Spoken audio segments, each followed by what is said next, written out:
आज जो चैप्टर तुम लोगों को करवाऊंगा वो है तुम्हारा कस्टम लॉ। आज इसका कुछ बेसिक कंसेप्ट के बारे में बताऊंगा जो एग्जाम पॉइंट ऑफ व्यू से तुम लोगों का इंपॉर्टेंट है। इसके पहले हम लोगों ने क्या किया था? इसके पहले हम लोगों ने जीएसटी किया था। जीएसटी जो था that was the indirect tax.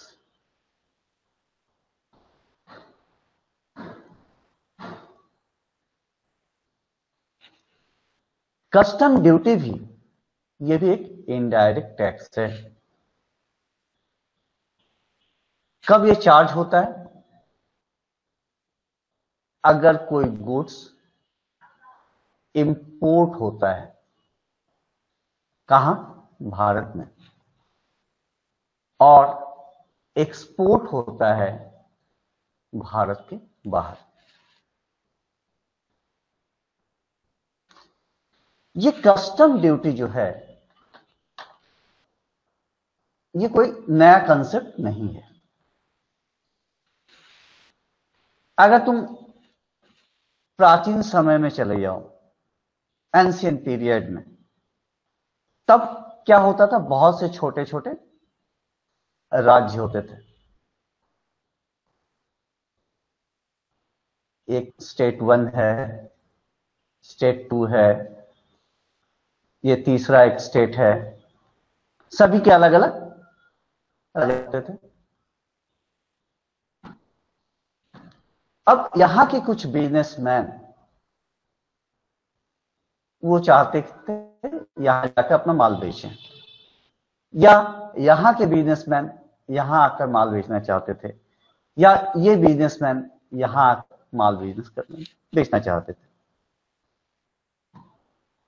तो अब मान लो यहां एक यहां एक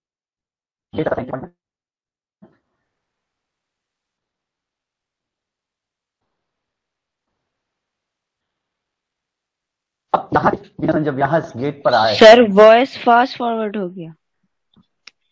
अच्छा ठीक है, एक फिर से मैं कर रहा हूँ, शुरू से ही करूंगा।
अच्छा, तो मैं जो बता रहा था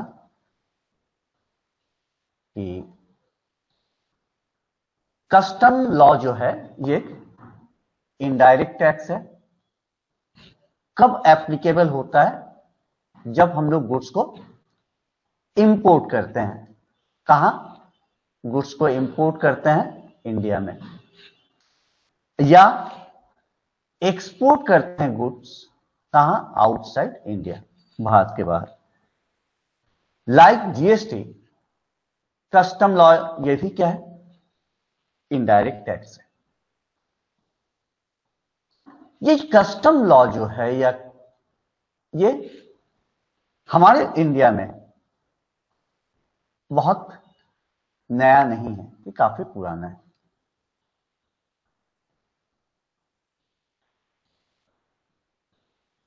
काफी पुराना है ये। पहले जमाने में क्या होता था? कि छोटे छोटे स्टेट होते थे। यहां का एक राजा है, यहां भी एक राजा है, यहां भी एक राजा है, किंग 1, किंग 2, किंग 3। अब सभी राज्य तो सेल्फ सफिशिएंट नहीं रहते थे। कुछ यहां सरप्लस है तो यहां डेफिसिट है, तो यहां जो माल है उस माल की जरूरत राज्य 1 में है। तो बिजनेस तो सदियों से चला आ रहा है। तो यहां के व्यवसायी, यहां के बिजनेसमैन यहां जाते थे बिजनेस करने के लिए, या यहां के बिजनेसमैन यहां आते थे, या यहां के बिजनेसमैन यहां जाते थे बिजनेस करने के लिए। अब जब भी यहां से ये लोग निकले अपने सामान को लेकर, तो इस राज्य में अंदर जाने के पहले एक यहाँ बड़ा सा क्या रहता था, गेट रहता था। किला का तो गेट होता ही था। अब इसके अंदर जाने के पहले ये बिजनेसमैन कुछ नजराना देते थे कि जाओ, ये पैसा तुम, या ये गिफ्ट, एक बड़ा सा तस्करी रहता था उसमें क्वाइन वगैरह कुछ रहता था, जाओ, या हीरे मोती रहते थे, राजा को दे आओ। तो ये नजराना था। उसके बदले में ये बिजनेसमैन यहां आकर अपना बिजनेस करने लगे, या यहां के बिजनेसमैन जब यहां आए तो सेम इस एंट्री पॉइंट पर इस बिजनेसमैन ने यहां के राजा को कुछ नजराना पेश किया। वो शौक से देते थे, अपने मर्जी से देते थे, लेकिन ये धीरे धीरे क्या बन गया, एक कस्टम बन गया। और यही कस्टम वर्तमान में कस्टम ड्यूटी हो गया। अगर कौटिल्य के अर्थशास्त्र को अगर देखो, कौटिल्य के अर्थशास्त्र में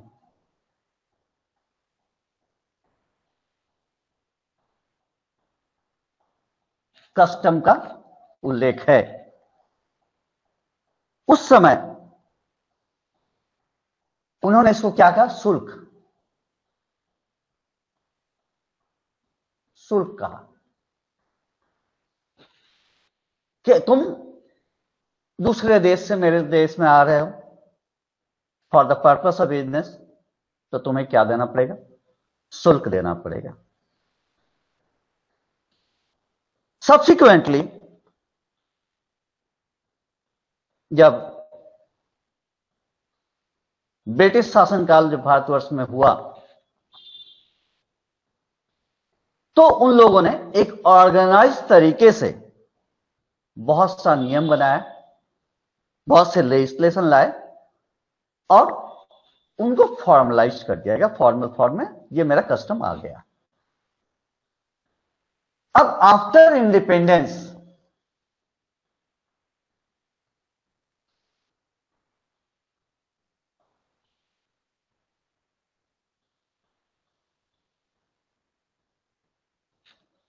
भारत सरकार ने इन द ईयर 1962 में कस्टम एक्ट तैयार किया। 1962 कस्टम एक्ट 1962, जो अभी भी वर्तमान है। लेकिन कस्टम लॉ के अंतर्गत सिर्फ कस्टम एक्ट ही नहीं है। सिर्फ कस्टम एक्ट को पढ़ने से ही हम लोग टोटल कस्टम लॉ के बारे में नहीं जान सकते। इसके अलावा और बहुत सी चीज हैं जिसे जानने की जरूरत है। जैसा पहले यहां है कस्टम एक्ट 1962, मैं एक एक कर बताऊंगा। पहला है कस्टम एक्ट 1962,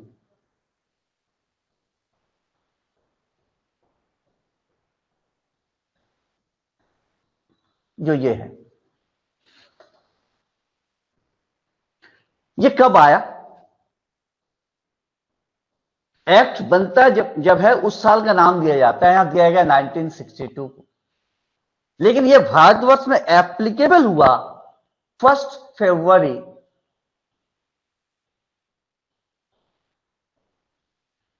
1963 से। और ये एक्ट जो है पूरे भारतवर्ष में एप्लीकेबल है। किस लिए ये एक्ट आएगा? इनडायरेक्ट टैक्स चार्ज करने के लिए। किस पर? इंपोर्ट ऑफ गुड्स और एक्सपोर्ट ऑफ गुड्स। जो भारत के बाहर से अगर कोई सामान आता है या भारत के बाहर कोई सामान जाता है तो हमें कस्टम एक्ट के तहत टैक्स देने की जरूरत है। तो सिर्फ कस्टम एक्ट के अलावा और जो एक्ट हैं उसमें सेकेंड आता है तुम्हारा कस्टम टैरिफ एक्ट 1975।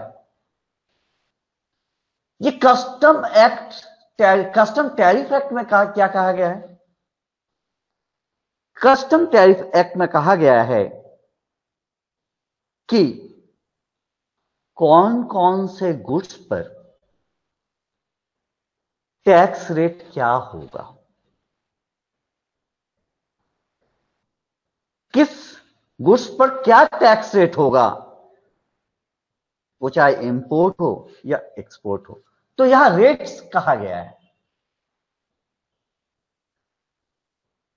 रेट्स के बारे में कहा गया है।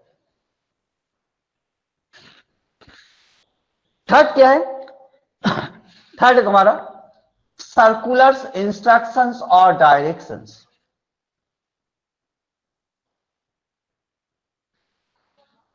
तीसरा जो था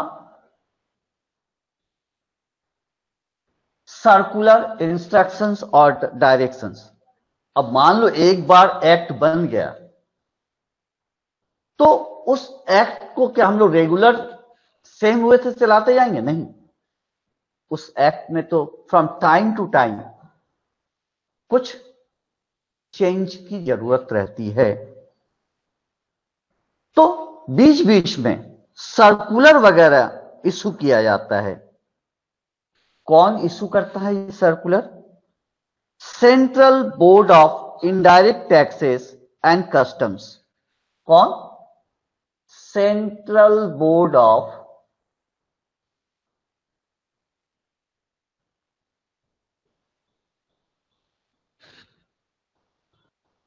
इनडायरेक्ट टैक्सेस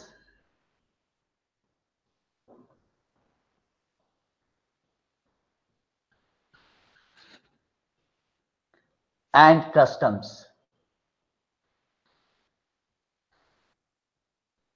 शॉर्ट में से कहा जाता है CBIC।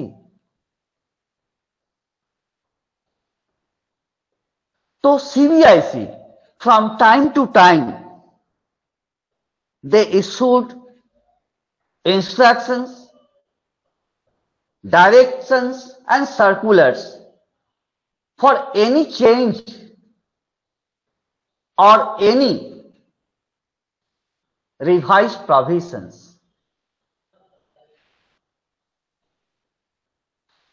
नेक्स्ट, अगर मेजर चेंजेस अगर हो तो वो नोटिफिकेशन में आएगा। नोटिफिकेशन में वाइटल चेंज अगर होगा तो नोटिफिकेशंस में आएगा। And these notifications are issued by central government.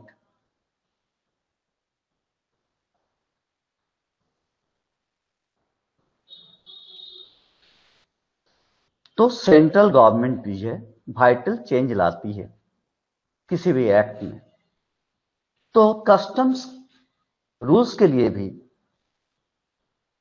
Government समय समय पर कुछ गाइडलाइंस इशू करती है। Next, rules. रूल्स के बारे में क्या क्या हुआ है?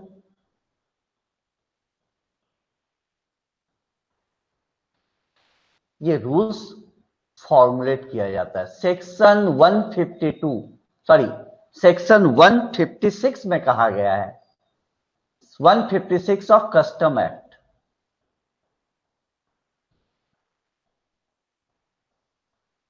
कि new rules can be framed, export या इंपोर्ट के अंतर्गत कौन कौन सा गुड्स आएगा या कौन सा गुड्स एक्सक्लूड किया जाएगा या गुड्स का वैल्यूएशन क्या होगा, ये रूल्स के अंतर्गत आता है। और रेगुलेशंस ये सेक्शन 157 में कहा गया है।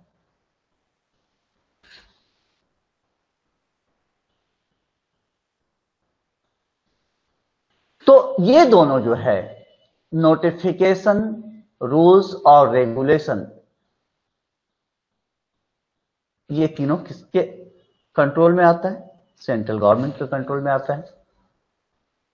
तो इन सब लॉ को जानने के बाद ही हम लोग कस्टम एक्ट के बारे में इन डिटेल्स जान पाएंगे। आज की क्लास में जस्ट मैं ब्रीफ डिस्क्रिप्शन दे रहा हूं। अब कस्टम एक्ट जानने के पहले कुछ वाइटल डेफिनेशंस हैं जिसे जानने की जरूरत है। पहला जो डेफिनेशन है वो है एडजुडिकेटिंग अथॉरिटी, 2(1) में कहा गया है।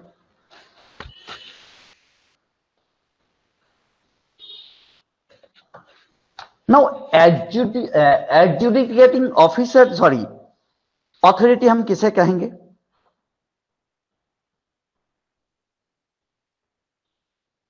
कहा गया है कि जो अथॉरिटी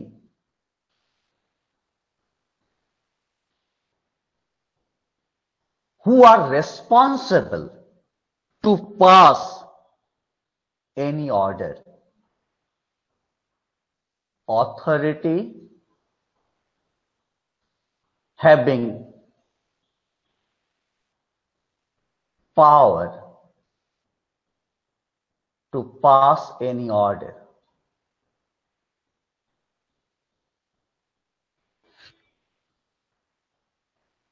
or decision।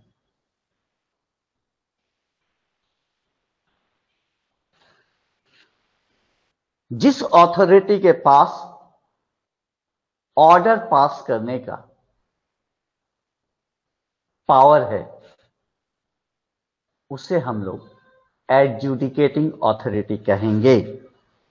लेकिन इसके अंतर्गत ये अथॉरिटी नहीं आएंगे। कौन कौन से authority? Central board of excise,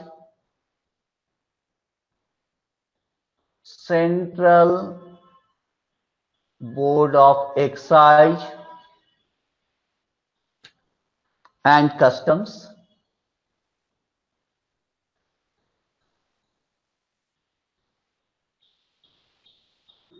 दूसरा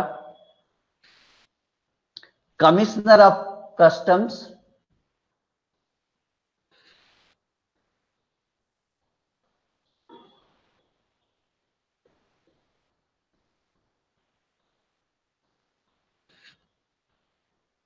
और third one is the customs, excise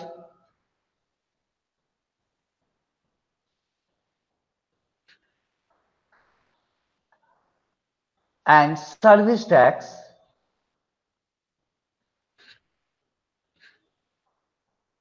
appellate tribunal।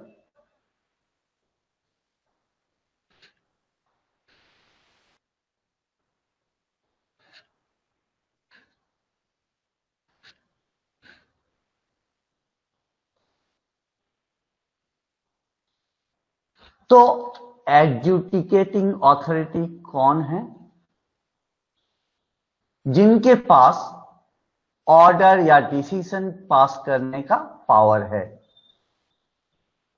लेकिन central board of excise and custom, commissioner of customs, customs excise and service tax appellate tribunal, ये लोग इसके अंतर्गत नहीं आएंगे।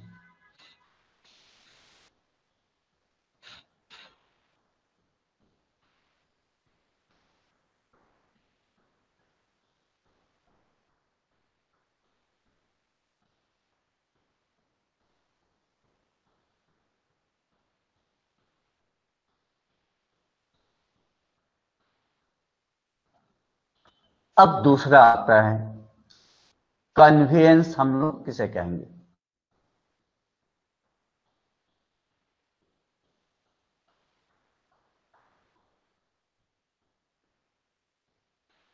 सेकंड आता है कन्वेंस।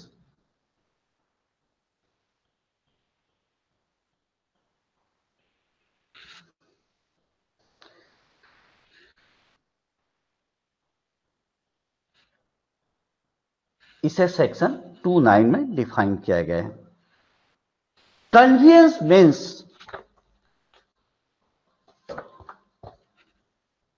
तीन चीज, वेसल,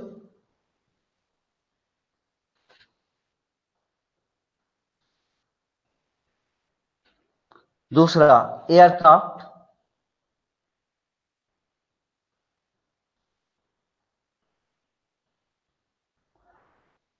और तीसरा व्हीकल।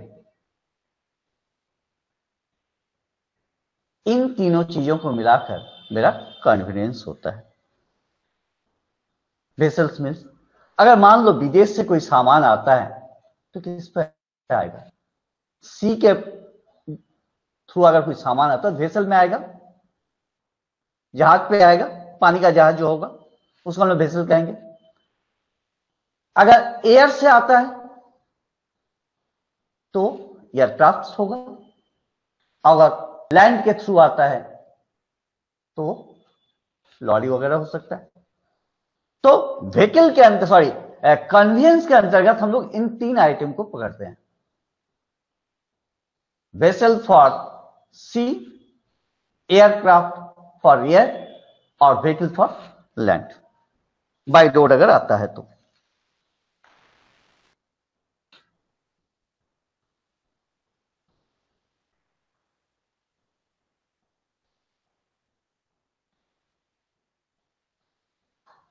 अब चले आए हम लोग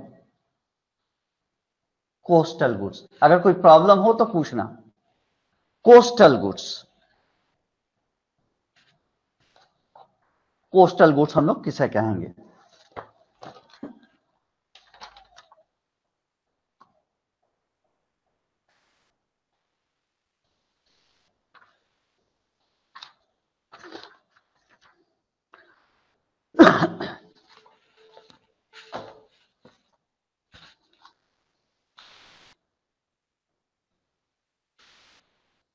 मान लो ये इंडिया है,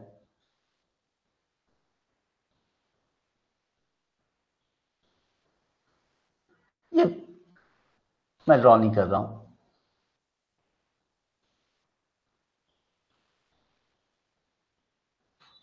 चेन्नई और मुंबई,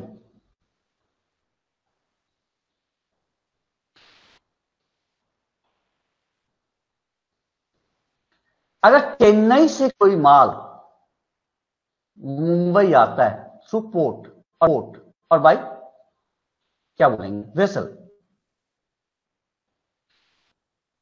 तो इंडिया से इंडिया के अंतर्गत ही गया ना। तो ये जो गुड्स होगा उसे कहेंगे हम लोग कोस्टल गुड्स। इसका मतलब coastal goods means goods other than imported goods transported in a vessel from one port in India to another port in India। Chennai का एक पोर्ट है, मुंबई का एक पोर्ट है,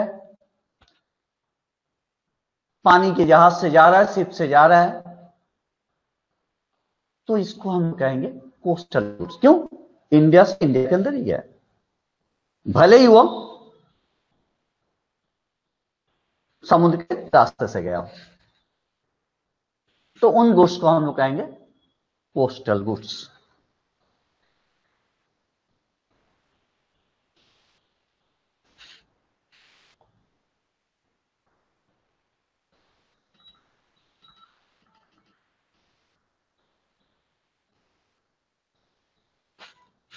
नेक्स्ट आता है कस्टम स्टेशन, जो सेक्शन 213 में उसका डेफिनेशन दिया गया है। कस्टम स्टेशन, मान लो यहां से अगर कोई माल दिल्ली भेजे रेलवे से, तो दिल्ली स्टेशन में जाकर माल तो उतरेगा, तो स्टेशन है। तो जब भी कोई गुड्स या इंपोर्ट होता है या एक्सपोर्ट होता है,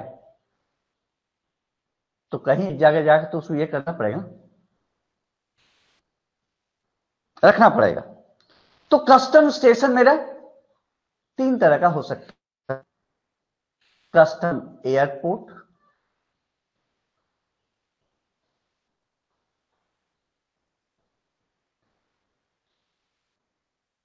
सेकंड वन कस्टम पोर्ट,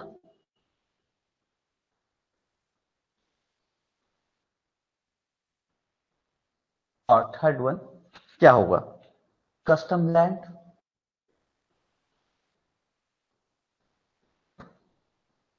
ये 3 हो सकता है। कस्टम एयरपोर्ट, थ्रू एयर अगर माल जा रहा है तो कस्टम एयरपोर्ट होगा। अगर समुद्र के रास्ते जा रहा है तो कस्टम पोर्ट होगा। और अगर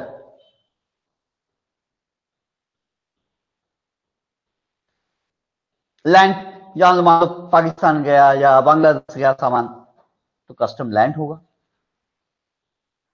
बाय रोड जा रहा है।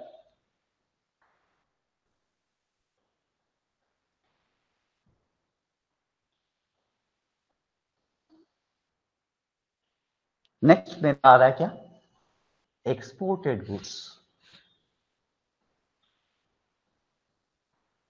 ये डेफिनेशन सब जो है ना, ये आ सकता है तुम लोगों को। Next, exported goods.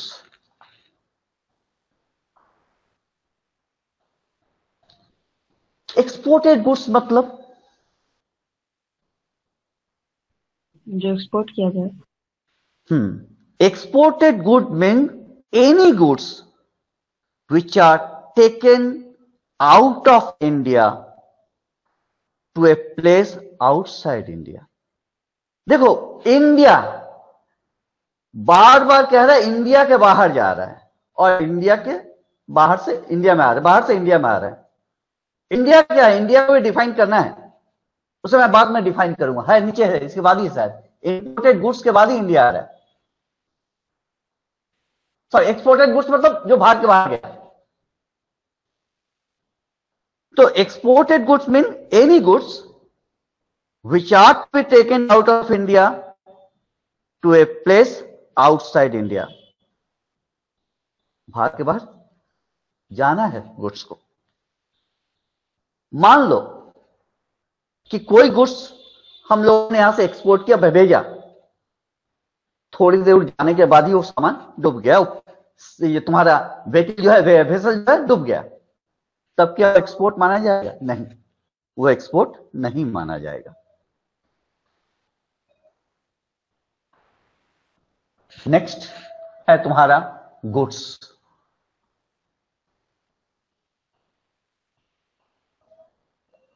गुड्स में क्या क्या आएगा? गुड्स में आएगा तुम्हारा नंबर 1 वेसल्स, एयरक्राफ्ट्स,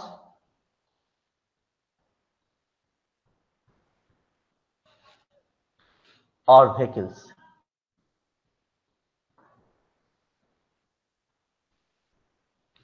दूसरा stores.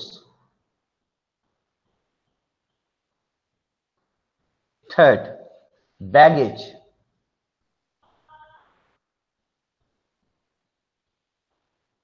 Number 4 currency and negotiable instrument.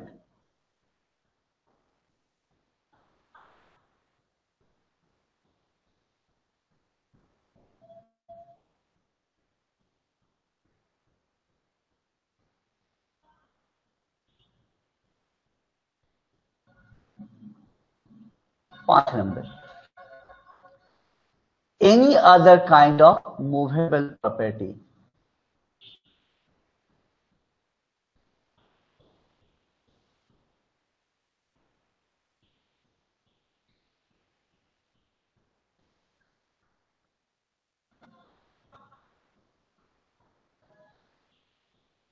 इन सब को हम लोग गुड्स के अंतर्गत लाएंगे।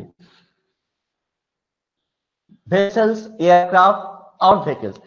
थोड़ी देर पहले ही जब हमने कन्वेंस बताया था उसमें व्हीकल्स, एयरक्राफ्ट और व्हीकल्स को कन्वेंस के अंदर लाया था। अब यहां गुड्स, गुड्स के अंतर्गत भी वो है, भी वो है। क्यों? देखो ऐसा हो सकता है कि कुछ कुछ सामान जो है, या मान लो हम लोग एक फाइटर प्लेन खरीदे, इंडिया एक फाइटर प्लेन खरीद रहा है, तो फाइटर प्लेन तो इंपोर्ट हो रहा है। या मान लो कोई ट्रक खरीद रहे हैं, बड़ा सा ट्रक खरीदे हैं, तो ट्रक तो अपने आप आ जाएगा। या यहाँ टाटा का कोई ट्रक बांग्लादेश में जा रहा है, तो उसको तो किसी गाड़ी में हम लोग नहीं खरीदेंगे, वो अपने आप चला के चला जाएगा, ड्राइवर चला के चला जाएगा। तो व्हीकल्स, एयरक्राफ्ट और व्हीकल्स भी मेरा गुड्स के अंतर्गत आ सकता है। स्टोर्स आएगा, बैगेज होगा, रुपया पैसा या नेगोशिएबल तुम्हारे गुड्स के अंतर्गत आता है। और इसके अलावा other kind of movable property. Immovable property तो हो ही नहीं सकता है ना। बिल्डिंग, पाकिस्तान की कोई बिल्डिंग को हम यहां ला सकते हैं क्या? नहीं ला सकते है ना। तो जो मूवेबल प्रॉपर्टी आएगा उन सबको हम लोग गुड्स के अंतर्गत रखेंगे।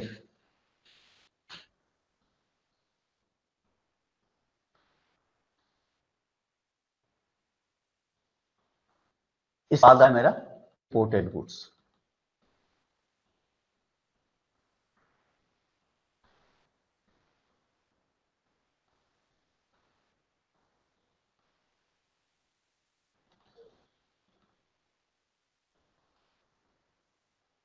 इंपोर्टेड गुड्स, ये सेक्शन 225 में कहा गया है। क्या है इंपोर्टेड गुड्स? इंपोर्टेड गुड्स है goods that brought into India, जो भारत में लाया गया है। कहां से? फ्रॉम प्लेस आउटसाइड इंडिया, जो भारत के बाहर से लाया गया है। लेकिन अगर वो गुड्स होम कंजम्पशन के लिए है तो उसको हम लोग इंपोर्टेड गुड्स नहीं कहेंगे। क्या? गुड्स जो भारत के बाहर से भारत में लाया गया है लेकिन होम कंजम्पशन के लिए नहीं है, तो उन गुड्स को ही हम लोग कहेंगे इंपोर्टेड गुड्स।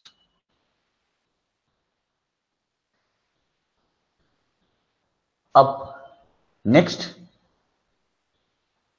इंडिया। अब तुम लोग कहोगे इंडिया क्या है? इंडिया तो सभी जानते हैं। इंडिया का डेफिनेशन थोड़ी ना हो सकता है। वो जो भारत का मैप हम लोग देखते हैं वही तो इंडिया है क्या? ये तो यस सर। और क्या होगा? इंडिया, जो भारत का मैप देखते हैं वो इंडिया हो गया। इसको तो आप डेफिनेशन क्या लिखेंगे? बिना मतलब का डिफाइन कर रहे हैं आप। ये तो छोटे छोटे बच्चों को भी पता है। कुछ तो होगा तभी तो। हाँ कुछ होगा जरूर। हाँ, तो इंडिया, इंडियन कस्टम वाटर और ट्रांजिट गुड्स। पहले मैं ट्रांजिट गुड्स बता लूं, उसके बाद इन दोनों को बताऊंगा। ट्रांजिट गुड्स,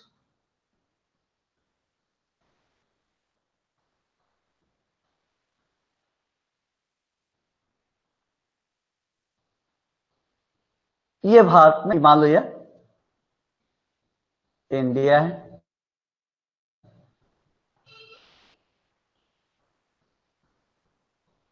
मैं ट्रांजिट गुड्स बता रहा हूं। इंडिया है, यहां मान लो पाकिस्तान है,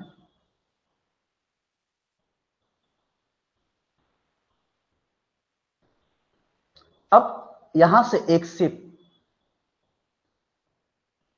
ये शिप चला सपोज मान लो ऑस्ट्रेलिया से,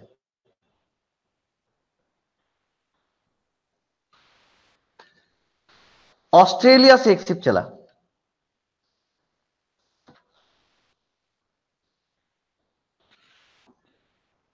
इसमें बहुत सारा सामान है। मान लो 4 गुड्स है इसमें, ए बी सी डी।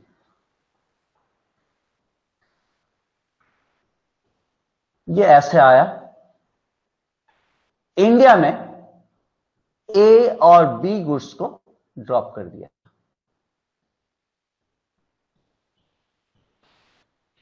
उसके बाद पाकिस्तान में गया, यहां उन लोगों ने सी और डी को ड्रॉप किया।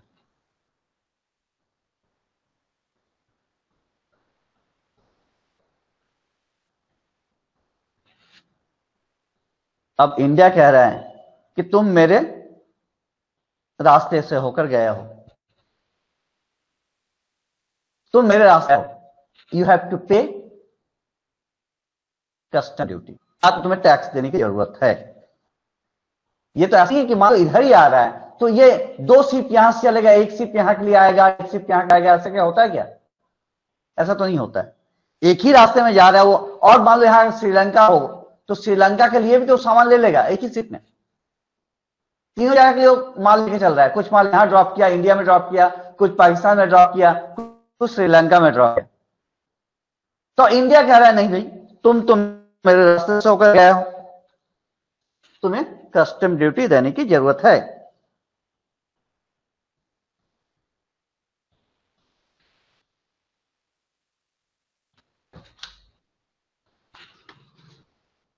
तो इस तरह के गुड्स को हम लोग कहेंगे transit goods. Transit goods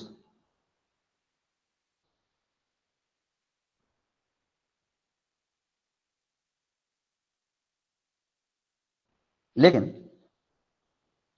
Bharat में उसे टैक्स देने की, कस्टम ड्यूटी देने की जरूरत नहीं। डॉक्यूमेंट शो करना पड़ेगा, जिस डॉक्यूमेंट का नाम होता है इंपोर्ट जनरल मैनिफेस्ट।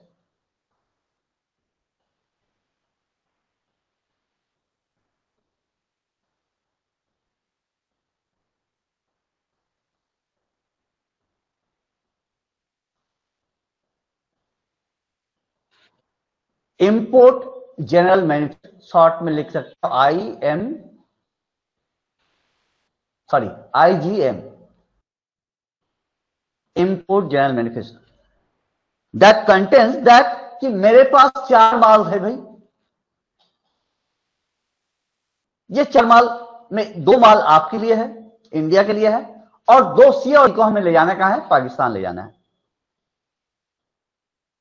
तो अगर वो ये डॉक्यूमेंट शो करें कि import general manifest, then they are not liable to pay any शुल्क in India, and such goods C and D are treated as क्या? ट्रांजिट गुड्स हम लोग कहें। उम्मीद करता हूं थोड़ा बहुत समझ में आया होगा। अब इंडिया फाइंड करना है मुझे, वेरी वाइटल। मैंने यहां एक चीज दिखाया है, एक डायग्राम। तुम लोग जरूर दीघा, पुरी या और कई समुद्र के तट पर गए होंगे। तो हम लोग क्या करते हैं, नहाते वक्त कुछ दूर तक चले ही जाते हैं, जहां तक हमें डूबने का कोई खतरा नहीं रहता है। तो जहां तक हम लोग चले गए, डूबने का खतरा नहीं है। ये अप्रोक्सीमेटली 200 मीटर तक रहता है ये जगह।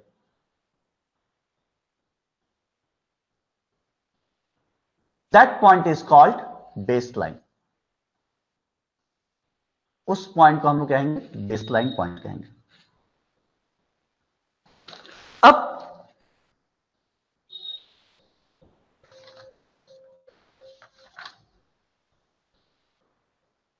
बेसलाइन पॉइंट जो है, इससे 12 नॉटिकल माइल्स समुद्र, देखो समुद्र की गहराई धीरे धीरे बढ़ती जा रही, इधर और आए तो और गहराई बढ़ती जाएगी।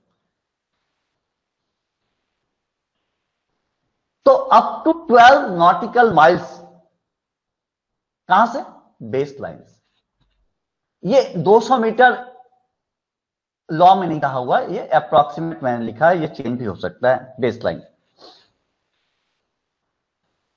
तो 12 नॉटिकल माइल्स तक जब हम लोग जाएंगे उसके कहेंगे हम लोग टेरिटोरियल वाटर, इंडिया का टेरिटोरियल वाटर कहलाएगा।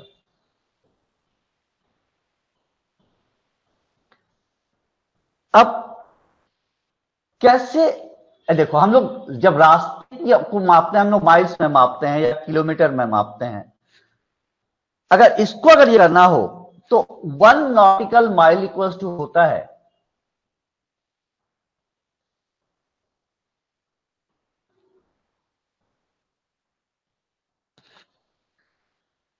1.853 किलोमीटर्स।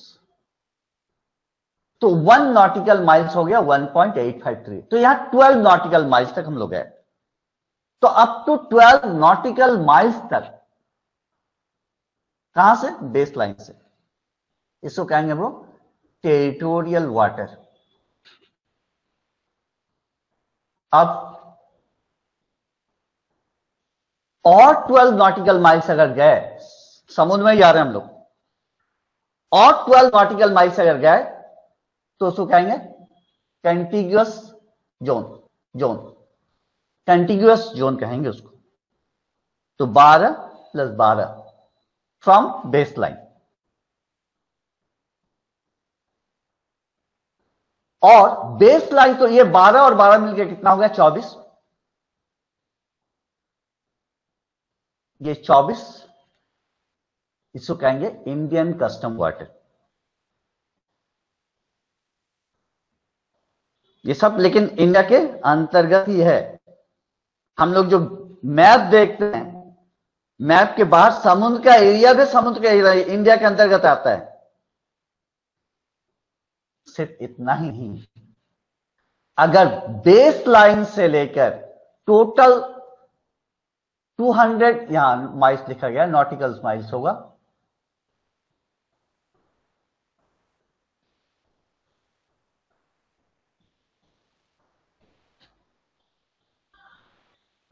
तो 200 नॉटिकल माइल्स तक जो होगा ये इंडियन एक्सक्लूसिव इकोनॉमिक जोन होगा।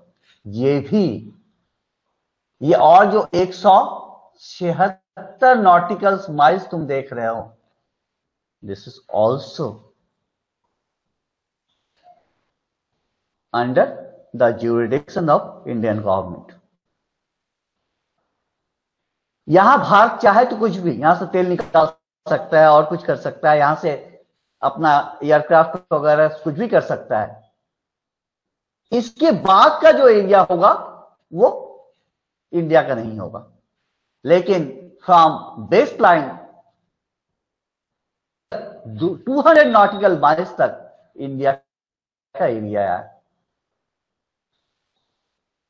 तो यहां हम लोगों ने इंडिया को डिफाइन किया, कस्टम वाटर क्या है, उसके साथ साथ टेरिटोरियल वाटर, कंटिन्यूअस जोन और इंडियन कस्टम वाटर, ये सब डेफिनेशन आ सकता है।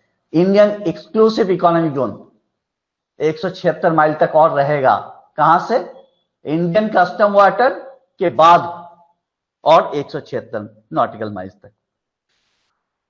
उम्मीद करता हूं कि कुछ कुछ समझ में आया। एक चीज और, वो है कि कौन कौन सा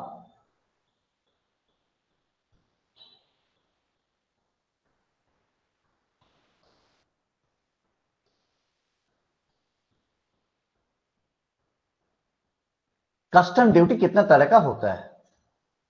अच्छा, वो मैं दूसरे दिन दिखा दूंगा।